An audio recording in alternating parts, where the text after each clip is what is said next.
ଦେବା ସଙ୍ଗେ ସଙ୍ଗେ ତେବେ ଆସୁ ଆମେ ଗତ ମାସରେ ଯୋଉ ସ୍ଥାନରେ ଛାଡ଼ି ଦେଇଥିଲୁ ପୂର୍ଣ୍ଣ କରିପାରିନଥିଲୁ ସେଇ ସ୍ଥାନରୁ ଆମେ ଆରମ୍ଭ କରିବାକୁ ଯିବା। ତେବେ କେହି ଜଣେ ପଢିବାରେ ସାହାଯ୍ୟ କରିବେ ଯୋହନ ଲିଖିତ ସୁସମାଚାର ତାର 4 ଅଧ୍ୟାୟ 20 ପଦରୁ 24 ପଦ ପର୍ଯ୍ୟନ୍ତ। ଯୋହନ ଲିଖିତ ସୁସମାଚାର 4 ଅଧ୍ୟାୟ 20 ପଦରୁ 24 ପଦ ପର୍ଯ୍ୟନ୍ତ କେହି ଜଣେ ପାଠ କରିବାରେ ସାହାଯ୍ୟ କରନ୍ତୁ। ଆମ୍ଭମାନଙ୍କ ପିତୃପୁରୁଷ ମାନେ ଏହି ପର୍ବତରେ ଉପାସନା କଲେ। ଆଉ ଆପଣା ମାନେ କହୁଅଛନ୍ତି ଯେଉଁ ସ୍ଥାନରେ ଉପାସନା କରିବା ଉଚିତ ତାହା ଜେରୁସାଲେମ ସହରରେ ଅଛି। ଯୀଶୁ ତାହାକୁ କହିଲେ, ଆଗ ନାରୀ ମୋ କଥା ବିଶ୍ୱାସ କର। ଯେଉଁ ସମୟରେ ତୁମ୍ଭେମାନେ ଏହି ପର୍ବତରେ କିମ୍ବା ଜେରୁସାଲେମ ସହରରେ ତାହାକୁ ଉପାସନା କରିବ ନାହିଁ, ଏପରି ସମୟ ଆସୁଅଛି ଯାହାକୁ ତୁମ୍ଭେମାନେ ଜାଣ ନାହିଁ ତାହାକୁ ଉପାସନା କରୁଥାଅ। ଯାହାକୁ ଆମ୍ଭେମାନେ ଜାଣ ତାହାକୁ ଉପାସନା କରୁଥାଅ, କାରଣ ପରିତ୍ରାଣ ଜିହୁତି ମାନଙ୍କ ମଧ୍ୟରୁ ଆସେ। କିନ୍ତୁ ଯେଉଁ ସମୟରେ ସତ୍ୟ ଉପାସନା ମାନେ ଆତ୍ମାରେ ଓ ସତ୍ୟରେ ଈଶ୍ୱର ପିତାଙ୍କର ଉପାସନା କରିବେ, ସେପରି ସମୟ ଆସୁଅଛି, ପୁଣି ବର୍ତ୍ତମାନ ସୁଦ୍ଧା ଉପସ୍ଥିତ, କାରଣ ପିତା ଏହି ପ୍ରକାର ଉପାସନା ଚାହାନ୍ତି। ଈଶ୍ୱର ଆତ୍ମା ଅଟନ୍ତି, ପୁଣି ଯେଉଁମାନେ ତାହାଙ୍କର ଉପାସନା କରନ୍ତି ସେମାନେ ଆତ୍ମାରେ ଓ ସତ୍ୟରେ ଉପାସନା କରିବା ଉଚିତ। ଧନ୍ୟବାଦ। ପ୍ରଭୁ ତାଙ୍କରି ପଠିତ ବାକ୍ୟରେ ଏବଂ ଶ୍ରବଣରେ ଆମମାନଙ୍କୁ ଆଶୀର୍ବାଦ କରନ୍ତୁ। ପଦେ ପ୍ରାର୍ଥନା କରିବା। ପ୍ରିୟ ପ୍ରଭୁ, ତୁମ ନାମର ଧନ୍ୟବାଦ କରୁଅଛୁ, ତୁମର ପବିତ୍ର ବାକ୍ୟର ଆମେ ଧନ୍ୟବାଦ କରୁଅଛୁ, କାରଣ ତୁମେ ପ୍ରଭୁ ଆମମାନଙ୍କୁ ପ୍ରତିଟି ମୁହୂର୍ତ୍ତରେ ପ୍ରତିଟି ସମୟରେ କଥା କହିଥାଅ। ଆଉ ପ୍ରତି ପ୍ରଭାତରେ ଏଇ ଜୁମ୍ ମାଧ୍ୟମରେ ଯେତେ ତୁମର ପ୍ରିୟ ଦାସ ଏବଂ ଦାସୀମାନେ ଜଡ଼ିତ ହୁଅନ୍ତି, ବିଭିନ୍ନ ତୁମର ପ୍ରଚାରକ ପ୍ରଚାରିକା ମାନଙ୍କ ସହାୟତାରେ ତୁମେ କଥା କହୁଅଛ, ସେଥିପାଇଁ ଧନ୍ୟବାଦ କରୁଅଛୁ। ଆଜି ମଧ୍ୟ এই ବାକ୍ୟରୁ ତୁମେ ଯାହା ଆମମାନଙ୍କୁ କହିବା ପାଇଁ ଚାହୁଁଅଛ ତାହା ଆମମାନଙ୍କୁ ଶୁଣାଅ ପ୍ରଭୁ। ଆମମାନଙ୍କର ହୃଦୟ ମନ ଆତ୍ମାକୁ ତୁମେ ପ୍ରସ୍ତୁତ କର, ଯେପରି ତୁମରି ରବ ଏଇ ସଂକ୍ଷିପ୍ତ ଚିନ୍ତାଧାରା ଦ୍ୱାରା ମାନେ ଶୁଣିବାକୁ ପାରିବୁ।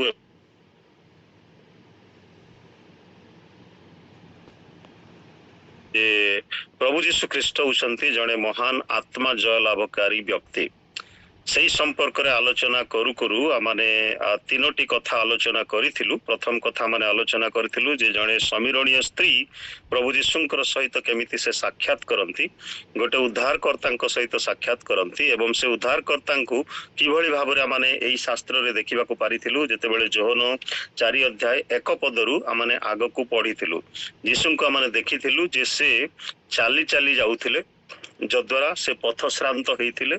ଯେହେତୁ ମଧ୍ୟାହ୍ନ ସମୟରେ ଉଦୁଉଦିଆ ଖରାରେ ଖରାବେଳ ସମୟଟାରେ ପ୍ରଭୁ ଯୀଶୁ ତାଙ୍କ ଶିଷ୍ୟମାନେ ଚାଲି ଚାଲି ଯାଉଥିଲେ ସମୀରଣୀୟ ଦେଇ, ସୁଖାର ନାମକ ସହରର ସମୀରଣୀୟ ଦେଇ ତାଙ୍କୁ ଯିବାକୁ ପଡୁଥିଲା। ତେଣୁ ଶିଷ୍ୟମାନେ ଯଦ୍ୟପି ଅନ୍ୟ ଶାସ୍ତ୍ରରେ ଲେଖା ଅଛି ସମୀରଣୀୟ ଦେଇ ଯିବା ପାଇଁ ମନା କରିଥିଲେ, କିନ୍ତୁ ପ୍ରଭୁ ଯୀଶୁ ଜାଣିଥିଲେ ଯେ ସେହି ସ୍ଥାନରେ ଜଣେ ସ୍ତ୍ରୀ ଲୋକଙ୍କର ପରିତ୍ରାଣର ଆବଶ୍ୟକ, ଜଣେ ସ୍ତ୍ରୀ ଲୋକଙ୍କର ଆତ୍ମାର ଲାଭର ଆବଶ୍ୟକ ଅଛି, ସେଇଟା ପ୍ରଭୁ ଯୀଶୁ ଜାଣିପାରିଥିଲେ, କିନ୍ତୁ ଶିଷ୍ୟମାନେ ଜାଣିପାରିନଥିଲେ। ତେଣୁ ସେ ପଦଗତିରେ ସେ ଚାଲି ଚାଲି ଯାଉଛନ୍ତି ଏବଂ ସେ ପଥଶ୍ରାନ୍ତ ହେଇଛନ୍ତି। ତାପରେ ପ୍ରଭୁ ଯୀଶୁ ଇଚ୍ଛା ପ୍ରକାଶ କରିଥିଲେ ସେଇ ସ୍ତ୍ରୀ ଲୋକ ସାଙ୍ଗରେ କଥାବାର୍ତ୍ତା କରିବା, କାରଣ ଜିହୁଦୀ ମାନଙ୍କର ଏବଂ ସମୀରଣୀୟ ମାନଙ୍କ ମଧ୍ୟରେ ସେ ପ୍ରକାର କୌଣସି ଭଲ ସମ୍ପର୍କ ନଥିଲା ଯେ ସେମାନେ ଏଭଳି କଥାବାର୍ତ୍ତା କରିବେ। ପୁଣି ଜଣେ ଗୁରୁ, ଜଣେ ରାବି ହେଇ ଆଉ ମଧ୍ୟାହ୍ନ କାଳରେ ଏକଲା ଗୋଟେ କୂଅ ମୂଳେ କଥା ହେବା ମଧ୍ୟ ଏକ ଶୋଭନୀୟ ବିଷୟ ନଥିଲା ଯଦି ସାଂସ୍କୃତିକ ପାରମ୍ପରିକ ଭାବରେ ଦେଖାଯାଏ। ଆଉ ତାପରେ ପ୍ରଭୁ ଯୀଶୁଙ୍କୁ ଆମେ ୱେରିଡ୍ ଅବସ୍ଥାରେ ବା କ୍ଳାନ୍ତ ଶ୍ରାନ୍ତ ଅବସ୍ଥାରେ ଆମେ ଦେଖିବାକୁ ପାଉଛୁ। ପୁଣି ପ୍ରଭୁ ଯୀଶୁ ୱେଟିଂ କରିଥିଲେ, ଅପେକ୍ଷା କରିଥିବାର କଥା ଆମେ ଦେଖିପାରିଥିଲୁ। ତାପରେ ଦ୍ୱିତୀୟ ବିଷୟ ଆମେ ଦେଖିଥିଲୁ ଯେ ସେ ସ୍ଥାନରେ ଗୋଟେ ପାପିନୀ ସ୍ତ୍ରୀର କଥା ଲେଖା ଅଛି, ଯେ କି 5ଟି ସ୍ୱାମୀଙ୍କ ସଙ୍ଗରେ ରହୁଥିଲେ, ଅଥଚ ସେ 5 ଜଣ ତାର ସ୍ୱାମୀ ନଥିଲେ, ତାକୁ ଗୋଟେ ରଖେଲ ଟାଇପର କରିକି ରଖିଥିଲେ। ସେ ଗୋଟେ ପାପିନୀ ଥିଲା। ଆଉ ସେଇ ପାପିନୀର ଏବଂ ପରିତ୍ରାଣକର୍ତ୍ତାଙ୍କର ମଧ୍ୟରେ ଯୋଉ ପିକ୍ଚର, ଯୋଉ ଛବି ଆମେ ଦେଖିବାକୁ ପାରିଥିଲୁ। ଆଉ ତଦନୁସାରେ ଦେଖୁ ଦେଖୁ ପୁଣି ସେମାନଙ୍କ ମଧ୍ୟରେ ଗୋଟେ କନଭରସେସନ ଆରମ୍ଭ ହଉଛି, ସେମାନଙ୍କ ମଧ୍ୟରେ ଗୋଟେ କଥାବାର୍ତ୍ତା ଆରମ୍ଭ ହଉଛି। ଆଉ ସେ କଥାବାର୍ତ୍ତାରେ ଆମେ ବିଭିନ୍ନ ବିଷୟ ଆଲୋଚନା କରିଥିଲୁ। ସେଇ ହେଉଛି ଯେ ପ୍ରଭୁ ଯୀଶୁ ଏବଂ ସେଇ ସ୍ତ୍ରୀ ଲୋକଟି ବା ସମୀରଣୀୟ ସ୍ତ୍ରୀ ଲୋକଟି ଯାକୁବଙ୍କ କୂପ ବିଷୟରେ ସେମାନେ ଆଲୋଚନା କରିଥିଲେ, ପାଣି ବିଷୟରେ ସେମାନେ ଆଲୋଚନା କରିଥିଲେ ଏବଂ तार दुष्टतापूर्ण जीवन शैली विषय से आलोचना करथिले। तापरे आराधना संपर्क रे आलोचना करथिले। तेबे आराधना संपर्क रे अल्प किछि कथा कहिला परे मु आपण मानकु तार शेष कथाटा कहबी जोटा मु छाड़ी देइथिली, the conversion of a sinful woman, अर्थात से स्त्री लोकर बा से पापिनी स्त्री रो बा से समीरणीय स्त्री रो परिवर्तन केमिति हेइथिला, परिवर्तन पर से कोन करिथिला से संपर्क रे अल्प किछि कथा कहबी। तेबे आमाने स्थान रे पाठ कलु 20 पदरु 24 पद पर्यंत, जहाँ प्रभु जीशु एवं से समीरणीय स्त्री दे टॉक्ड अबाउट वर्शिप, आराधना बा इठी उपासना शब्दटी लेखा अछि। अनेक समय भजना बोली शब्द मध्य प्रयोग करा जाय थाए। ओके, तेबे आराधना, उपासना, भजना ए सब शब्द गुड़ाक एक शब्द अटंती, अलगा अलगा शब्द रे व्यवहार करा जाय थांती। आमे समस्ते जानू जने ख्रिस्टियन हिसाब रे जे परमेश्वरंकर आराधना व्यतीत अन्य कौनसी विषय अधिक गुरुत्वपूर्ण नुहे। परमेश्वर को आराधना करिबा, परमेश्वर को भय भक्ति करिबा सबुठारु गुरुत्वपूर्ण विषय अटे जने ख्रिस्टियन रो जीवन रे। कारण बाइबल आमान को कहे जे एई बाइबल रो परमेश्वर निराट सत्य परमेश्वर अटंती, जीवित परमेश्वर अटंती, गौरवमय परमेश्वर अटंती। लेखा अछि से स्व गौरव रक्षण रे उद्योगी परमेश्वर, तांकर गौरव से अन्य कहा संगरे देबा पाई बांटीबा पाई इच्छा करंती नाही। जिसाय पुस्तक रे आपण देखिबे अनेक प्रमाण रहिछि जे आमानकर परमेश्वर अन्य कहा सहित तुलनीय नुहंती, से अतुलनीय अटंती, तांको सहित कहा संगरे तुलना करा जाई पारिबो नाही। आमे गोटे रिलीजियस कॉन्टेक्स्ट भितरे रहुछु, गोटे धर्मीय परंपरा भितरे, धर्मीय संस्कृति भितरे आमे रहितिबा तु अनेक लोक बा अन्य संप्रदायर लोक माने भाबंती जे यीशु मध्य आ गोटे भगवान, अनेक भगवान को मध्य रे से मध्य गोटे भगवान बोली भाबी से माने विभिन्न बास रे हो कोनसे घरे हो अनेक मूर्ति रखंती और ता भितरे यीशुंकर गोटे फोटो मध्य रखि दियंती, भाबंती यीशु मध्य गोटे भगवान बोली। किंतु यीशु कहिसंती बा परमेश्वर स्वयं कहिसंती जे आंभो बिनु ईश्वर बोली आउ काहाकू न मानो, परमेश्वर को छड़ा आउ द्वितीय केही नाही, आंभ छड़ा द्वितीय केही नाही, आंभे ही परमेश्वर। सेथिपाई द्वितीय विवरण 6 तार 4 पदरे से इस्राएलियो माननकु कहिथिले जे जेबे तुम्भे माने तुम्भे आंभे ही एकमात्र परमेश्वर अटु, आउ तुम्भे आंबको प्रेम करिवो समस्त शक्ति सहित, समस्त मन सहित, समस्त अंतकरण सहित, ये सब कथा कहिसंदी। इस्राएलियो संतान मानकु सिखैबा पाई बापा मां मानकु एई कथा कहा जायछि जे ईश्वर सदा जिहोवा सदा प्रभुंक छड़ा अन्य कोनोसी ईश्वर आउ नाहंती। सेटा जेपरि छोट बेलु इस्राएलियो संतान माने जानी परिबे एवं बार बार से मानकु मने पकई दिया जाउथला जे सदा प्रभुंक छड़ा आउ अन्य कोनोसी देवता नाही, अन्य कोनोसी भगवान नाही, अन्य कोनोसी परमेश्वर नाहंती, केवल एकमात्र परमेश्वर अटंती। तेणु से आराध्य देवता अटंती। जदि सरल भाषा रे आमाने कहिबा आराधना पाइबार योग्य परमेश्वर से अटंती। तेणु ए समस्त सृष्टि रे परमेश्वर को आराधना करिबा एक केंद्रीय विषय अटे बाइबल रे।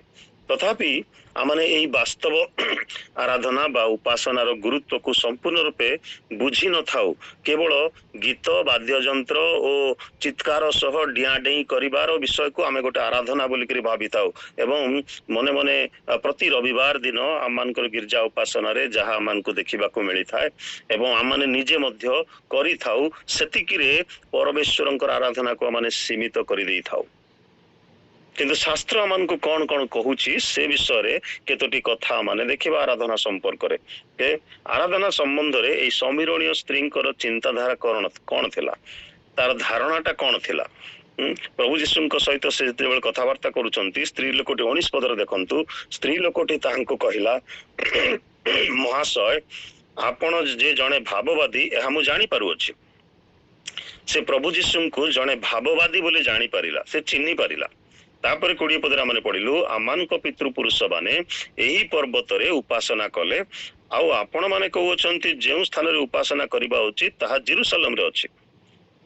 देखंतु अनेक समय कोन हुए जे आराधना हेउछि एक मुख्य प्रसंग, परमेश्वरंकर वाक्य रे आराधना बा उपासना होछि एक मुख्य प्रसंग। परित्राण प्राप्त व्यक्ति मानंकर अंतिम उद्देश्य होछि आराधना। ଯୀଶୁଖ୍ରୀଷ୍ଟ ହେଉଛନ୍ତି ଜଣେ ମହାନ ଆତ୍ମା ଜୟଲାଭକାରୀ ବ୍ୟକ୍ତି। ଆଉ ଯୀଶୁ ଯେତେବେଳେ ସୁଖାର ନାମକ ସମୀରଣର ଗୋଟିଏ ନଗରରେ ପହଞ୍ଚିଲେ, ଯେଉଁ ସ୍ଥାନରେ ଯାକୋବଙ୍କର କୂପ ଥିଲା, ସେଇ ସ୍ଥାନରେ ସେ ବସିଲେ, ଯେହେତୁ ସେ ପଥଶ୍ରାନ୍ତ ହୋଇ ପଡ଼ିଥିଲେ। ସେତେବେଳେ ମଧ୍ୟାହ୍ନ ସମୟ ହେଇଥିଲା। ଆଉ ଜଣେ ସମୀରଣିଆ ସ୍ତ୍ରୀ ପାଣି କାଢିବା ନିମନ୍ତେ ଆସିଲା ଓ ଯୀଶୁଙ୍କ ସହିତ ସାକ୍ଷାତ କଲା। କଥାବାର୍ତ୍ତା ପ୍ରସଙ୍ଗରେ ଯୀଶୁ ସେଇ ସ୍ତ୍ରୀ ଲୋକର ସବୁ ପାପମୟ ଜୀବନ ତାଙ୍କୁ ଦେଖେଇ ଦେଲେ। ଫଳତଃ ସେଇ ସମୀରଣିଆ ସ୍ତ୍ରୀଟି ନିଜ ପାପ କର୍ମର ବୋଧ ପାଇଲା ଏବଂ ସେ ବିବେଚନା କରିବାକୁ ଲାଗିଲା। ସେ ହୃଦୟଙ୍ଗମ କଲା ଯେ ପରମେଶ୍ୱରଙ୍କ ସହିତ ତାର ବ୍ୟକ୍ତିଗତ ସମ୍ପର୍କର ଆବଶ୍ୟକ ଅଛି ଏବଂ ତାର ଜୀବନକୁ ସଠିକ କରିବାର ଅଛି, ଠିକ କରିବାର ଅଛି। ସେଇଟା ଅତି ଜରୁରୀ ବୋଲି ସେ ବୁଝିପାରିଲା। ପୁଣି ସେ ଜାଣିପାରିଲା ଯେ ଏଇ ଭବିଷ୍ୟତ ବକ୍ତା, ଏଇ ଭାବବାଦୀ ଯୀଶୁ ମତେ ଈଶ୍ୱରଙ୍କର ସହିତ ଠିକ ସମ୍ପର୍କ କରାଇବାରେ ସାହାଯ୍ୟ କରିବେ, ଏ କଥା ମଧ୍ୟ ସେ ବିବେଚନା କରିପାରିଲା। ପୁଣି ସେଥି ସହିତ ବ୍ୟକ୍ତିଗତ ଜୀବନରେ ପରମେଶ୍ୱରଙ୍କୁ ଆରାଧନା କରିବାର ଅତ୍ୟନ୍ତ ଆବଶ୍ୟକତା ରହିଛି। ସେ ବୁଝିପାରିଲା ଯେ ଯୀଶୁ ହେଉଛନ୍ତି ସେଇ ଭାବବାଦୀ ଯିଏ ତାଙ୍କୁ ସାହାଯ୍ୟ କରିବେ କେଉଁଠି, କେତେବେଳେ ଏବଂ କିପରି ପରମେଶ୍ୱରଙ୍କର ନିକଟବର୍ତ୍ତୀ ହେବା ଆବଶ୍ୟକ ଜଣେ ବ୍ୟକ୍ତିଙ୍କୁ ତାଙ୍କର ଆରାଧନା କରିବାର ଆବଶ୍ୟକ, ସେଇଟା ସେ ବୁଝିପାରିଲା। ଯଦ୍ୟପି ସେଇ ସ୍ତ୍ରୀ ଲୋକର ଅଭିପ୍ରାୟ ବା ତାର ଭାବଧାରା, ତାର ଚିନ୍ତାଧାରା ଅନେକ ସାଧାରଣ ଲୋକଙ୍କ ପରି ଥିଲା ଯେ ଆରାଧନା ଏକ ନିର୍ଦ୍ଦିଷ୍ଟ ସ୍ଥାନରେ କରାଯାଏ, ଏକ ନିର୍ଦ୍ଦିଷ୍ଟ ସମୟରେ କରାଯାଏ, ଏକ ନିର୍ଦ୍ଦିଷ୍ଟ ଶୈଳୀରେ କରାଯାଏ ବା ହେବା ଆବଶ୍ୟକ, ଯାହା ଆମମାନଙ୍କର ମଧ୍ୟ ସମସ୍ତଙ୍କର ସେଇ ଚିନ୍ତାଧାରା ରହିଛି। ୱର୍ସିପ୍, ଯାହାକୁ ଆମେ କହୁ ଇଂରାଜୀ ଶବ୍ଦ ୱର୍ସିପ୍ ବା ଆରାଧନା ବା ଉପାସନା ବା ଭଜନା ଗୋଟେ ପାର୍ଟିକୁଲାର ଜାଗାରେ ହେବାର ଅଛି, ପାର୍ଟିକୁଲାର ଟାଇମରେ ହେବାର ଅଛି। 10ଟାରୁ 11ଟା ମାନେ 10ଟାରୁ 11ଟା, 4ଟାରୁ 4:30 ୱର୍ସିପ୍ ମାନେ 4:30 ପର୍ଯ୍ୟନ୍ତ ହିଁ ୱର୍ସିପ୍ ହବ। ଓକେ, ଆଉ ସେ ୱାର୍ସିପର ଶୈଳୀ କଣ କଣ ଥିବ ନା, ଏତିକି ଗୀତ ବୋଲାଯିବ, ଏତିକି ବାଦ୍ୟ ବାଜିବ, ଆଉ ନାଚ ହବ, ନହେଲେ ଚିତ୍କାର କରାହବ। ଏ ସମସ୍ତ ଗୋଟେ ଗୋଟେ ଶୈଳୀ ବର୍ତ୍ତମାନ ଆମମାନଙ୍କର ନିକଟରେ ପହଞ୍ଚି ଯାଇଛି, ଯୋଉଥିରେ ଆମେ ପରମେଶ୍ୱରଙ୍କର ଆରାଧନାକୁ ସୀମିତ କରିଦେଇଛୁ। ତାର ଏଇ ଚିନ୍ତାଧାରା ବା ତାର ଏଇ ଯୋଉ ଭୁଲ ବୁଝାମଣା ଥିଲା, ସେ ଭୁଲ ବୁଝାମଣାକୁ ପ୍ରଭୁ ଯୀଶୁ ଦୂର କରି ସତ୍ୟତା ପ୍ରକାଶ କରୁଛନ୍ତି। ସମୀରଣିଆ ସ୍ତ୍ରୀ ବୁଝି ପାରୁଥିଲା ଯେ ପର୍ବତରେ ଉପାସନା କରାଯିବ, ପାହାଡରେ ଉପାସନା କରାଯିବ, କିନ୍ତୁ ପ୍ରଭୁ ଯୀଶୁ କହୁଛନ୍ତି ଉପାସନା କରିବା ପାଇଁ ହେଲେ ଜେରୁସାଲେମ ମନ୍ଦିରକୁ ଯିବାକୁ ପଡିବ। ଜେରୁସାଲେମରେ ହିଁ ଅଛି ଉପାସନା କରିବାର। ଆମର ଏଠି ମୁଁ ବର୍ତ୍ତମାନ କଲିକତାରେ ଅଛି। କଲିକତାରେ ରୋମାନ କ୍ୟାଥୋଲିକ ର ଭାଇ ଭଉଣୀ ମାନେ କଣ କରନ୍ତି, ଆଉ CNI ର ଭାଇ ଭଉଣୀ ମାନେ କଣ କରନ୍ତି, ବେଣ୍ଡେଲ ଚର୍ଚ୍ଚ ଅଛି, ଗୋଟେ 200 ବର୍ଷର ପୁରୁଣା ରୋମାନ କ୍ୟାଥୋଲିକ ଚର୍ଚ୍ଚ ଅଛି। ସେ ବେଣ୍ଡେଲ ଚର୍ଚ୍ଚରେ ଯାଇ କ୍ୟାଣ୍ଡେଲ ଜଳେଇଲେ ସେମାନଙ୍କର ମନସ୍କାମନା ପୂର୍ଣ୍ଣ ହେଇଯାଏ। ସେଥିପାଇଁ ବର୍ଷରେ ଥରେ ଖାଲି ପାଦରେ କଲିକତା ସହରରୁ ରାସ୍ତାରେ GT ରୋଡରେ, ଗ୍ରାଣ୍ଡ ଟ୍ରଙ୍କ ରୋଡରେ ଲୋକମାନେ ଚାଲି ଚାଲି ଆସନ୍ତି ବେଣ୍ଡେଲ ଚର୍ଚ୍ଚ ପର୍ଯ୍ୟନ୍ତ ଏବଂ ସେଠି କ୍ୟାଣ୍ଡେଲ ଜଳାନ୍ତି। ଯଦି କେହି କାହାକୁ ବାହା ହେବାର ଇଚ୍ଛା ଥାଏ, ଆମର ଓଡ଼ିଶାର ଜଣେ ପାଳକଙ୍କର ପୁଅ CNI ଚର୍ଚ୍ଚର, ଯାହାଙ୍କୁ ମୁଁ ଜାଣେ, ସେ ମଧ୍ୟ ଆସିଥିଲେ ଥରେ, କ୍ୟାଣ୍ଡେଲ ଜଳେଇଲେ ଏବଂ ସେ ଚାହୁଁଥିଲେ, ସେ ୱାର୍ଲଡ ଭିଜନରେ ସେତେବେଳେ କାମ କରୁଥିଲେ, ଆଉ ବଙ୍ଗାଳୀ ଝିଅ ଗୋଟେ ସେ ବାହା ହେଲେ। ସେ ଚାହୁଁଥିଲେ ଗୋଟେ ବଙ୍ଗାଳୀ ଝିଅ ସେ ବାହା ହେବ, ତାର ମନସ୍କାମନା ପୂର୍ଣ୍ଣ ହେଇଗଲା। ସେମିତି ଅନେକ ଲୋକ ଅଛନ୍ତି, କ୍ୟାଣ୍ଡେଲ ଜଳେଇବା ପାଇଁ ଗୋଟେ ପାର୍ଟିକୁଲାର ଜାଗାକୁ ସେମାନେ ଆସନ୍ତି, ଆଉ ସେମାନେ ଭାବନ୍ତି ଏଇଟା ହଉଛି ସେମାନଙ୍କର ୱର୍ସିପ୍, ଏଇଟା ହଉଛି ସେମାନଙ୍କର ଆରାଧନା। ଆଜି ଆମମାନେ ମଧ୍ୟ ଅନେକ ସଭା ସମିତି ଯାଉଛୁ, ଉଦ୍ଦୀପନା ସଭା, revival meeting, gospel meeting, this meeting, that meeting, ଦୁନିଆ ପ୍ରକାରର ମିଟିଂ ଆଜିକାଲି ହଉଛି। ଆମେ ମଧ୍ୟ ଜୁମରେ ଏବେ ମିଟିଂ କରୁଛୁ। ଆଉ ଜୁମରେ ଏମିତି ଭାବବାଦୀ ମାନେ ବାହାରି ଯାଇଛନ୍ତି, ଭାବବାଦିନୀ ମାନେ ବାହାରି ଯାଇଛନ୍ତି, ପ୍ରଫେଟ ମାନେ ବାହାରି ଯାଇଛନ୍ତି, ପ୍ରଫେଟେସ୍ ମାନେ ବାହାରି ଯାଇଛନ୍ତି, ଆଉ ବିଭିନ୍ନ ରକମର କଥା ଗୁଡାକ ସବୁ ସେମାନେ କହନ୍ତି। ତେବେ ସେ ଯାହା ହଉ, ଯୋହନ 4:20-24 ପଦରେ ପ୍ରଭୁ ଯୀଶୁ ଗୋଟେ ଉପାସନାର ସତ୍ୟତା ସେ ପ୍ରକାଶ କଲେ। ପରମେଶ୍ୱରଙ୍କର ବାସ୍ତବ ସତ୍ୟ ଉପାସନା, ପ୍ରକୃତ ଉପାସନା କଣ, କୋଉଠି କରାଯିବ, ସେ କହିଲେ ଯେ ଲେଖା ଅଛି କଣ, ଆମ୍ଭ ପିତୃପୁରୁଷ ମାନେ ଏଇ ପର୍ବତରେ ଉପାସନା କଲେ, ଆଉ ଆପଣ ମାନେ କହୁଅଛନ୍ତି ଯେଉଁ ସ୍ଥାନରେ ଉପାସନା କରିବା ଉଚିତ ତାହା ଜେରୁସାଲେମରେ ଅଛି। ଯୀଶୁ ତାକୁ କହିଲେ, ଆଗ ନାରୀ ମୋ କଥା ବିଶ୍ୱାସ କର, ଯେଉଁ ସମୟରେ ତୁମାନେ ଏହି ପର୍ବତରେ କିମ୍ବା ଜେରୁସାଲେମରେ ପିତାଙ୍କର ଉପାସନା କରିବ ନାହିଁ, ଏପରି ସମୟ ଆସୁଅଛି। ଉପାସନା କରିପାରିବାର ଆଉ ସମୟ ନଥିବ, ଏମିତି ସମୟ ଆସୁଅଛି। ତ ଆଉ ତୁମେ କୋଉଠିକି ଯିବ ଉପାସନା କରିବା ପାଇଁ? ସ୍ଥାନ ନଥିବ, ସମୟ ନଥିବ, ଶୈଳୀ ନଥିବ। ସମୟ, ସ୍ଥାନ, ସମୟ, ଶୈଳୀ, ଏ ତିନିଟାର ଅଭାବ ହବ ଉପାସନା କରିବା ପାଇଁ। ତେବେ ତୁମେ ଆଉ କୋଉଠି ଦୌଡ଼ିକିରି ଯାଇପାରିବ ନାହିଁ ଯେ ହଁ ମୁଁ ଯଦି ଶିମିଳିଗୁଡ଼ାରେ ଅଛି ମତେ ଦାମନଯୋଡ଼ି ଚର୍ଚ୍ଚକୁ ହିଁ ଗଲେ ମୋର ଉପାସନା ହେଇପାରିବ। ନାହିଁ, ଶିମିଳିଗୁଡ଼ାରେ ବି କୌଣସି ଚର୍ଚ୍ଚରେ ମୁଁ ଜଏନ୍ କରିକିରି ମୁଁ ଉପାସନା କରିପାରିବି। ସରଳ ଭାଷାରେ ମୁଁ କହିବା ପାଇଁ ଚାହୁଁଛି, ଆଜି ଅନେକ ଲୋକ ଇସ୍ରାଏଲ ଯାଉଛନ୍ତି ବା ଜେରୁସାଲେମ ଭିଜିଟ୍ କରିବା ପାଇଁ ଯାଉଛନ୍ତି। ବର୍ଷରେ ଥରେ ହେଲେ ମଧ୍ୟ ଲୋକ ଯାଇକିରି ଟିକେ ପୁଣ୍ୟ ଭୂମି, ପବିତ୍ର ଭୂମିରେ ପାଦ ଦେଇ ଆସିବୁ ବୋଲି ତୀର୍ଥ ଯାତ୍ରା କରିବା ପାଇଁ ଖ୍ରୀଷ୍ଟିଆନ ମାନେ ମଧ୍ୟ ଯାଆନ୍ତି। ଭଲ କଥା, ନୋ ପ୍ରୋବ୍ଲେମ। କିନ୍ତୁ ଉପାସନାର ଗୁରୁତ୍ୱ ପ୍ରଭୁ ଯୀଶୁ ଆମମାନଙ୍କୁ ଶିଖଉଛନ୍ତି ଯେ ଯୀଶୁ ତାହାକୁ କହିଲେ 21 ପଦରେ, ପୁଣି 22 ପଦରେ ଆମେ ଦେଖୁଛୁ, ଯାହା ତୁମ୍ଭେ ମାନେ ଜାଣ ନାହିଁ ତାହା ଉପାସନା କରୁଥାଅ।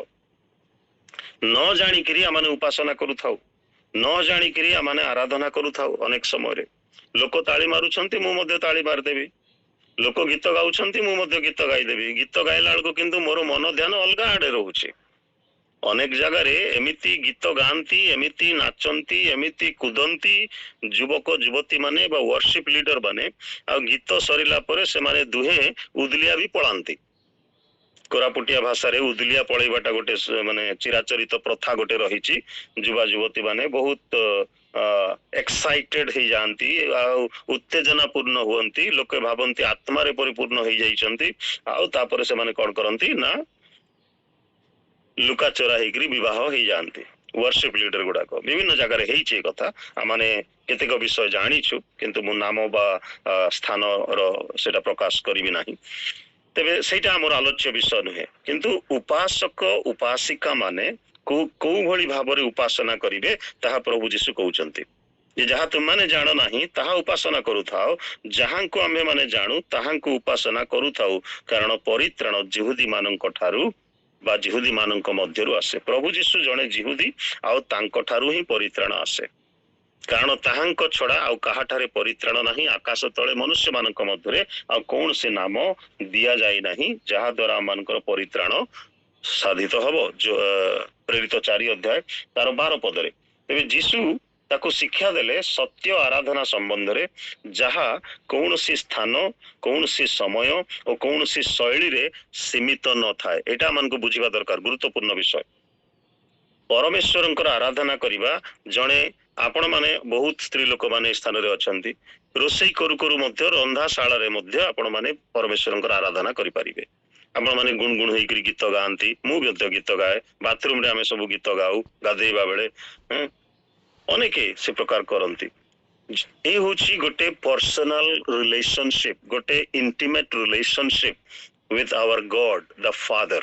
ଆମର ପ୍ରିୟ ପିତା ପରମେଶ୍ୱରଙ୍କର ସହିତ ଗୋଟେ ସମ୍ପର୍କ ଯେତେବେଳେ ସ୍ଥାପିତ ହେଇଯାଏ, ସେ ସମ୍ପର୍କରେ ଆମେ ରହିଥିବା ଦ୍ୱାରା, ଅର୍ଥାତ୍ ବ୍ୟକ୍ତିଗତ ଜୀବନରେ ଯୋଉ ଉପାସନା ମାନେ କରୁଛୁ ହୃଦୟରୁ, ଆତ୍ମାରୁ, ସତ୍ୟରୁ, ସେଇଟା ତାଙ୍କଠାରେ ଗ୍ରହଣ ଯୋଗ୍ୟ ହୁଏ।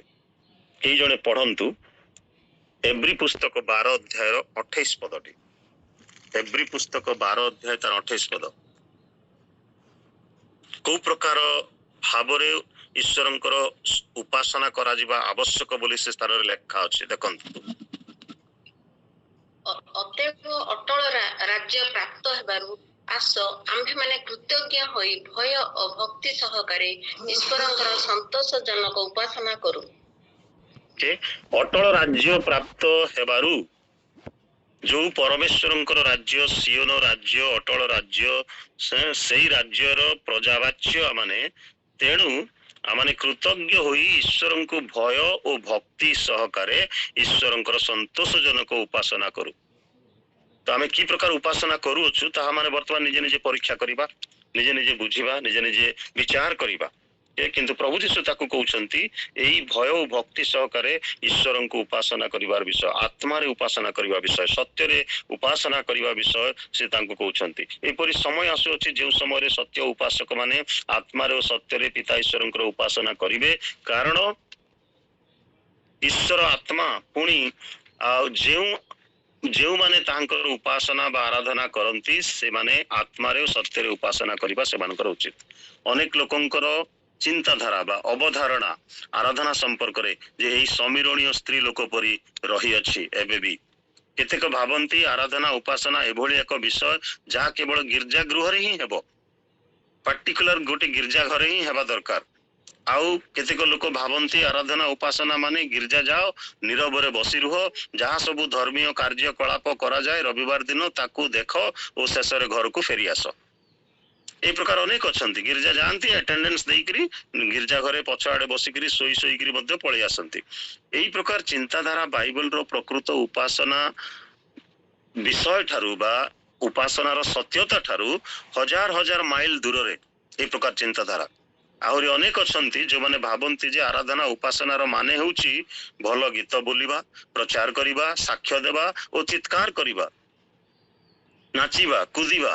ଅନେକ ସମୟରେ ଆପଣ ଶୁଣନ୍ତି ଯାହା କେହି କହନ୍ତି, ବାଃ ଆଜି ବଢିଆ ଉପାସନା ଥିଲା, ସତରେ ଆଜି ପାଳକଙ୍କର ପ୍ରଚାର ବଡ ହୃଦୟସ୍ପର୍ଶୀ ଥିଲା। ପୁଣି କେହି କହନ୍ତି ଉତ୍ତମ ଗୀତ ଗାଇବା, ବାଦ୍ୟଯନ୍ତ୍ର ବଜେଇବା, ଘଣ୍ଟା ଘଣ୍ଟା ଠିଆ ହୋଇ ତାଳି ମାରିବା, ଏପରି କରିବା ହିଁ ପ୍ରକୃତ ଉପାସନା ବୋଲି ଅନେକ ସମୟରେ ଲୋକମାନେ ଭାବ ବିହ୍ୱଳ ହେଇକରି କହନ୍ତି। ପ୍ରତିଟି ମନୁଷ୍ୟ, ପ୍ରିୟ ଭାଇ ଏବଂ ଭଉଣୀ ମାନେ, ଯିଏ ପ୍ରଭୁ ଯୀଶୁ ଖ୍ରୀଷ୍ଟଙ୍କର ଅନୁଗାମୀ ହେଇଛି, ବିଶ୍ୱାସିନୀ ହେଇଛି, ସିଏ ଈଶ୍ୱରଙ୍କର ଆରାଧନା କରିବ। ଆରାଧନା କରିବା ଏକ ପ୍ରବୃତ୍ତି ହେବା ଉଚିତ, ଗୋଟେ ନ୍ୟାଚୁରାଲ ପ୍ରାକ୍ଟିସ ହେବା ଉଚିତ, ଆପେ ଆପେ ଉଛୁଳି ଉଠିବା ଉଚିତ। ପ୍ରତିଟି ମନୁଷ୍ୟ ପ୍ରତିଦିନ ଯେମିତି ଆମେ ଶ୍ୱାସ ପ୍ରଶ୍ୱାସ ନଉଛୁ ସେଭଳି ଆରାଧନା ଆମମାନଙ୍କ ଜୀବନରେ ଉଛୁଳି ଉଠୁଥିବା ଆବଶ୍ୟକ। ଆରାଧନା ଉପାସନା କରିବା ମନୁଷ୍ୟ ନିମନ୍ତେ ଏକ ସ୍ୱାଭାବିକ ବିଷୟ ହେବା ଆବଶ୍ୟକ। ଅନେକ ମନୁଷ୍ୟ ଅଛନ୍ତି ଯେଉଁମାନେ ଏକ ଦୃଶ୍ୟ ବିଷୟ ଅର୍ଥାତ୍ ଗୋଟେ ଅବଜେକ୍ଟ ବା ଗୋଟେ ବସ୍ତୁ ବା ଗୋଟେ ବ୍ୟକ୍ତିକୁ ଇଙ୍ଗିତ କରନ୍ତି ସେମାନଙ୍କର ୱାର୍ସିପ, ନିଜର ଆରାଧନା। ଯେମିତି ଏ ସମୀରଣୀୟ ସ୍ତ୍ରୀ କହିଲା ଯେ ଆମମାନଙ୍କୁ ସେ ପାହାଡକୁ ଯିବାକୁ ପଡିବ, ପର୍ବତରେ ଉପାସନା କରିବାକୁ ଯିବାକୁ ପଡିବ। ପ୍ରଭୁ ଯୀଶୁ କହିଲେ ଉପାସନା କରିବା ପାଇଁ ଜେରୁସାଲେମକୁ ଯିବାକୁ ପଡିବ, ମନ୍ଦିରକୁ ଯିବାକୁ ପଡିବ, ମଣ୍ଡଳୀକୁ ଯିବାକୁ ପଡିବ, ଗିର୍ଜା ଗୃହକୁ ଯିବାକୁ ପଡିବ। ଏପରି ଜଣେ ନାସ୍ତିକ ମଧ୍ୟ ଆରାଧନା କରେ। ସେ କାହାକୁ କରେ? ନିଜ ନିକଟରେ ସେ କରେ। ହି worshiped himself, ନିଜ ଆଡକୁ ଇଙ୍ଗିତ କରେ ତାର ଆରାଧନା। କିନ୍ତୁ ଖ୍ରୀଷ୍ଟିଆନ ମାନଙ୍କର ଜୀବନରେ ଆରାଧନା ଅତି ଗୁରୁତ୍ୱପୂର୍ଣ୍ଣ ବିଷୟ ଅଟେ। ଯେପରି ଗୋଟିଏ କାର ବା ଗୋଟିଏ ବସ୍ ନିମନ୍ତେ ଇଞ୍ଜିନର ଆବଶ୍ୟକ ହୁଏ, ଜରୁରୀ ଅଟେ। ଆପଣ ମାନେ ସମସ୍ତେ ଘଡି ପିନ୍ଧନ୍ତି, ଘଡିରେ ଯୋଉ ସ୍ପ୍ରିଙ୍ଗ ଥାଏ ସେ ସ୍ପ୍ରିଙ୍ଗ ନଥିଲେ ସେ ଘଡି ଚାଲିବ ନାହିଁ। ସେମିତି ଆମମାନଙ୍କର ଜୀବନରେ ଆରାଧନା ହଉଛି ଏକ ମୁଖ୍ୟ ପ୍ରସଙ୍ଗ, ମୁଖ୍ୟ ବିଷୟ, ଜରୁରୀ ବିଷୟ ଅଟେ। ଜଣେ ଖ୍ରୀଷ୍ଟିଆନ ନିମନ୍ତେ ଉପାସନା ଆରାଧନା ଜରୁରୀ ଅଟେ। ତାହେଲେ ହ୍ୱାଟ ଇଜ worship? ତାହେଲେ ଆରାଧନା କଣ? worship, ଏଙ୍ଗଲୋ ସାକ୍ସନ ଇଂଲିଶ ୱାର୍ଡ worship ରୁ এই ଶବ୍ଦଟି ଆସିଛି worship, ଅର୍ଥାତ୍ ପରମେଶ୍ୱରଙ୍କୁ ଡ୍ୟୁ ରେସ୍ପେକ୍ଟ ଦେବା, ପରମେଶ୍ୱରଙ୍କୁ ଡ୍ୟୁ ରେଭର କରିବା, ଅନର କରିବା। ଓକେ, ପୁରୁଣା ସମୟରେ ତାର ଦିଟା ଗ୍ରୀକ ଶବ୍ଦ ଅଛି, ସେ ଗ୍ରୀକ ଶବ୍ଦ ମୁଁ କହିବି ନାହିଁ। ତଦନୁସାରେ ଲୋକମାନେ ଭାବୁଥିଲେ ଯେ ଆଣ୍ଠୁ ମାଡି ତଳେ ପଡିବା ଏବଂ ଜଣଙ୍କର ଆଙ୍ଗୁଠିକୁ ଚୁମ୍ବନ କରିବା, ସେଇ ପ୍ରକାର ଭାବରେ ଲୋକଙ୍କୁ ରେସ୍ପେକ୍ଟ କରାଯାଉଥିଲା। ସେଇଟା ମଧ୍ୟ ଗୋଟେ ଆରାଧନା ସହିତ ତୁଳନୀୟ ଅଟେ।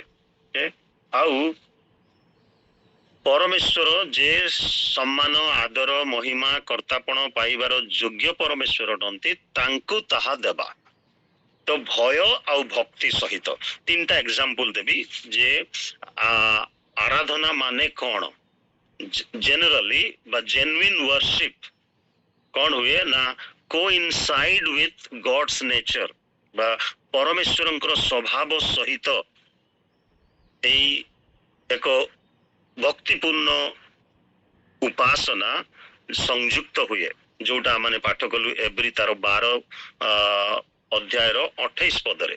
ଭୟ ଓ ଭକ୍ତି ସହିତ ଉପାସନା କରାଯିବା ଉଚିତ।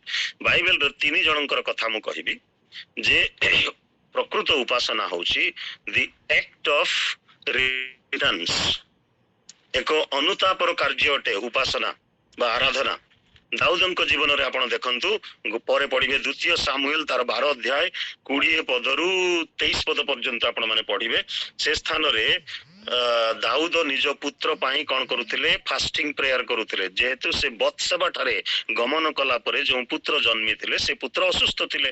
ଅସୁସ୍ଥ ଥିବା କାଳରେ ସେ ଉପବାସ ପ୍ରାର୍ଥନା କରୁଥିଲେ। କିନ୍ତୁ ପୁତ୍ର ଯେତେବେଳେ ମରିଗଲେ ସେ ଉଠି ସ୍ନାନ କଲେ ଏବଂ ଲେଖା ଅଛି ଉଠି ସ୍ନାନ କଲେ, ତାପରେ ନୂତନ କପଡା ସେ ପିନ୍ଧିଲେ ଏବଂ ମନ୍ଦିରକୁ ଗଲେ ଉପାସନା କରିବା ପାଇଁ।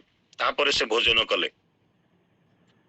ଛୁଆ ମଲା ପରେ ସେ ସ୍ନାନ କଲେ, ପୁଣି ୱର୍ସିପ କଲେ ବୋଲି ଲେଖା ଅଛି। ଆଉ ତାପରେ ସେ ଭୋଜନ କଲେ। ତ ଆକ୍ଟ ଅଫ ରିପେଣ୍ଟାନ୍ସ, ସେ ତାର ପାପ ସକାଶେ ଖେଦିତ ହେଲେ, ଅନୁତପ୍ତ ହେଲେ। ତାର ଫଳସ୍ୱରୂପ ଗୀତ ସଂହିତା 51 ଏବଂ ଗୀତ ସଂହିତା 32 ସେ ଲେଖିଛନ୍ତି। ଅନୁତାପ ସମ୍ପର୍କୀୟ, ପାପ କ୍ଷମା ପାଇବାର ସମ୍ପର୍କୀୟ ଗୀତଟି ସେ ଲେଖିଛନ୍ତି। ଦ୍ୱିତୀୟ କଥା କହିବି ଯେ ୱର୍ସିପ ହଉଛି ଆକ୍ଟ ଅଫ ସବମିଶନ, ଏକ ଆତ୍ମସମର୍ପଣର ବିଷୟ ଅଟେ। ଆୟୁବଙ୍କ ଜୀବନରେ ଆପଣ ଦେଖନ୍ତୁ, ଆୟୁବ 1 ଅଧ୍ୟାୟ ଯଦି ପଢିବେ 1 ରୁ 20 ପଦ ପର୍ଯ୍ୟନ୍ତ, ବିଶେଷ କରି 5 ପଦରେ ବୋଧେ ନାଇଁ 1 ରୁ 20 ପଦରେ ଲେଖା ଅଛି ଯେ ତାଙ୍କର ସର୍ବସ୍ୱ ସରିଗଲା, ପୁଅ ଝିଅ ଯେତେ ତାର ଥିଲେ ସବୁ ମରିଗଲେ ଗୋଟିଏ ଦିନରେ, ଆଉ ସବୁ ପଶୁ ପକ୍ଷୀ ମରିଗଲେ। ତଥାପି ସେ ପରମେଶ୍ୱରଙ୍କୁ ପରିତ୍ୟାଗ କଲେ ନାହିଁ। ସେ ଭସ୍ମରେ ବସି ସଦାପ୍ରଭୁଙ୍କର ଆରାଧନା କଲେ ବୋଲି ଲେଖା ଅଛି, ବା ଉପାସନା କଲେ ବୋଲି ଲେଖା ଅଛି। ଆକ୍ଟ ଅଫ ସବମିଶନ ତାକୁ କୁହାଯାଏ। ଭୟ ଆଉ ଭକ୍ତି ସେ ପରମେଶ୍ୱରଙ୍କୁ କରୁଥିଲେ, କାରଣ ସେ ଜଣେ କୁକ୍ରିୟା ତ୍ୟାଗୀ ଥିଲେ, ଈଶ୍ୱର ଭୟାଳୁ ଲୋକ ସେ ଥିଲେ। ତେଣୁ ସେ କଣ କଲେ ନା ନିଜର ଆତ୍ମସମର୍ପଣ କଲେ। ପ୍ରଭୁ ତୁମେ ଦେଇଥିଲ, ତୁମେ ନେଲ, ମୋର କଣ କରିବି, ମୁଁ କଣ କରିପାରିବି, ଆଇ ଏମ୍ ହେଲ୍ପଲେସ୍। ତାର 7 ପୁଅ 3 କନ୍ୟା ମରିଗଲେ, ପୁଣି ଯେତେ ତାର ସହସ୍ର ସହସ୍ର ପଶୁ ପକ୍ଷୀ ଥିଲେ ସବୁ ମରିଗଲେ ଗୋଟିଏ ଦିନରେ। ଅଥଚ ସେ ମୁଖରେ ପରମେଶ୍ୱରଙ୍କର ବିରୁଦ୍ଧରେ କୌଣସି ନିନ୍ଦା କଥା କହିଲେ ନାହିଁ। ତାଙ୍କର ସ୍ତ୍ରୀ ବରଂ ତାଙ୍କୁ ଓଲଟା କଥା କହିଥିଲେ, ଆଉ କେତେ କାଳ ତୁମେ ପ୍ରଭୁ ପ୍ରଭୁ ହେଇକିରି ଧରିକିରି ବସିଥିବ, ସେ ପ୍ରଭୁଙ୍କୁ ଛାଡ ଆଉ ମର। ଯେହେତୁ ତାଙ୍କୁ ମସ୍ତକ ଠାରୁ ତଳିପା ପର୍ଯ୍ୟନ୍ତ ଫୋଡା ହେଇଥିଲା ବା ଘା ହେଇଥିଲା। ଏଇ ପ୍ରକାର ପରିସ୍ଥିତିରେ ମଧ୍ୟ ସେ ପରମେଶ୍ୱରଙ୍କୁ ଅବମାନନା କଲେ ନାହିଁ, ବରଂ ସେ ଆତ୍ମସମର୍ପଣର ସେ ସହିତ ଆରାଧନା କଲେ ବା ୱର୍ସିପ କଲେ, ଡ୍ୟୁ ରେସ୍ପେକ୍ଟ ଦେଲେ ପରମେଶ୍ୱରଙ୍କୁ। ପରମେଶ୍ୱରଙ୍କୁ ଯୋଉ ସମ୍ମାନ ଦେବା କଥା, ଯୋଉ ଭକ୍ତି ଦେବା କଥା, ଯୋଉ ଭୟ ଦେଖେଇବା କଥା, ସେଇଟା ସେ ପ୍ରକଟ କଲେ। ତେଣୁ ଭୟ ଓ ଭକ୍ତି ସହିତ ଆଉ ଉପାସନା କରାଯିବା ଆବଶ୍ୟକ। That is the act of submission. ତାପରେ ତୃତୀୟ ବିଷୟ ହଉଛି worship is an act of devotion ବୋଲିକିରି କୁହାଯାଏ ଇଂରାଜୀରେ।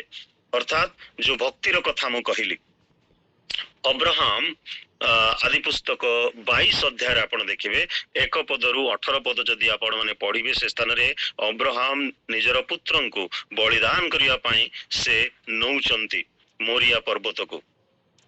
75 ବର୍ଷ ବୟସରେ ତାଙ୍କୁ ପ୍ରତିଜ୍ଞା ଦିଆଗଲା, ଆଉ 69 ବର୍ଷ ବୟସରେ ସେ ପୁତ୍ର ସନ୍ତାନ ପାଉଛନ୍ତି ଏବଂ ସେଇ ପୁତ୍ରଙ୍କୁ ପୁଣି ପରମେଶ୍ୱର ଦାବି କରୁଛନ୍ତି ଯେ ତୁମର ଏକମାତ୍ର ପୁତ୍ରଙ୍କୁ ମତେ ଦେଇଦିଅ। ସେ ବଡ ଭକ୍ତିର ସହିତ ନମ୍ର ଚିତ୍ତରେ ସେ ଆପଣାର ପୁତ୍ରକୁ ବଳିଦାନ କରିବା ପାଇଁ ସେ